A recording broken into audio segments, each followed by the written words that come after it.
ఈ మధ్య కాలంలో సినిమా హిట్ అయినా ఫ్లాప్ అయినా చివర్లో పార్ట్ 2 లోడింగ్ అని కార్డు వేయడం ఒక ఫ్యాషన్ గా మారిపోయింది. బాహుబలి, కేజీఎఫ్, పుష్ప వంటి సినిమాలు ఇచ్చిన స్ఫూర్తితో ప్రతి దర్శకుడు తన సినిమాను ఒక ఫ్రాంచైజీగా మార్చాలని ఆశపడుతున్నాడు.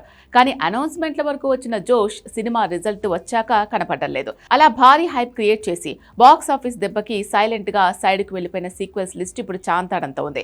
మీరు ప్రస్తావించిన హరిహర వీరమల్లు నుండి స్కంద వరకు అన్ని ఈ కోవలోకి వస్తాయి. ముఖ్యంగా వెంకటేష్ నటించిన సైంధవ్, రామ్ పోతినేని స్కంద సినిమాల గురించి మాట్లాడుకోవాలి. ఈ రెండు సినిమాల క్లైమాక్స్ లోను సీక్వెల్స్ కి సంబంధించిన భారీ లీడ్స్ ఇచ్చారు. స్కంద చివర్లో రామ్ డ్యూయల్ రోల్ రివీల్ చేసి పార్ట్ 2 ఉంటుందని హింట్ ఇచ్చారు. కానీ ఈ సినిమాలు బాక్సాఫీస్ వద్ద దారుణంగా బోల్తా కొట్టడంతో ఇక సీక్వెల్స్ తీసే సాహసం నిర్మాతలు చేసేలా లేరు.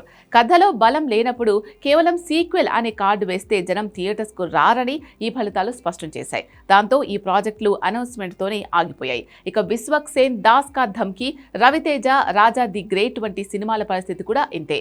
దాస్ కా ధమ్కీ సినిమాను విశ్వక్ చాలా ప్యాషనేట్ గా ప్రమోట్ చేస్తూ పార్ట్ 2 స్క్రిప్ట్ కూడా రెడీ అన్నట్టు మాట్లాడారు. కానీ పార్ట్ 1 కి వచ్చిన మిశ్రమ స్పందన, ఆ తర్వాత విశ్వక్ వేరే ప్రాజెక్టులతో బిజీ అవడంతో ధమ్కీ 2 దాదాపు మరుగున పడిపోయింది. అలాగే అనిల్ రావిపూడి, రవితేజ కాంబినేషన్ లో రాజా ది గ్రేట్ 2 గురించి అప్పుడప్పుడు వార్తలు వస్తున్నా అనిల్ ప్రస్తుతం బాలయ్య, ఇతర స్టార్ హీరోలతో బిజీగా ఉండడం వల్ల ఇప్పట్లో ఈ సీక్వెల్ పట్టాలెక్కే ఛాన్స్ లేదు.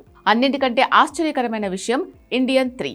కమల్ హాసన్, శంకర్ కాంబినేషన్లో వచ్చిన ఇండియన్ 2 డిజాస్టర్ టాక్ తెచ్చుకోవడంతో దాని ప్రభావం 3వ భాగంపై పడింది.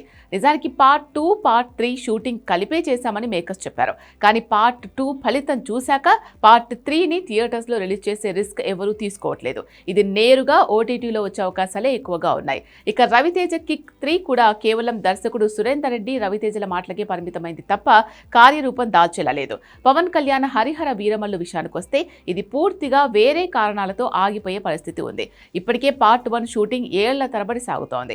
పవన్ కళ్యాణ్ ఇప్పుడు డిప్యూటీ సీఎంగా పూర్తి స్థాయి రాజకీయాల్లో బిజీగా ఉండడంతో పార్ట్ 1ని ముగించడమే గగనమైపోయింది. ఇక పార్ట్ 2 అనేది కేవలం పేపర్ మీద ఉన్న ఆలోచనగానే మిగిలిపోయే ప్రమాదం ఉంది.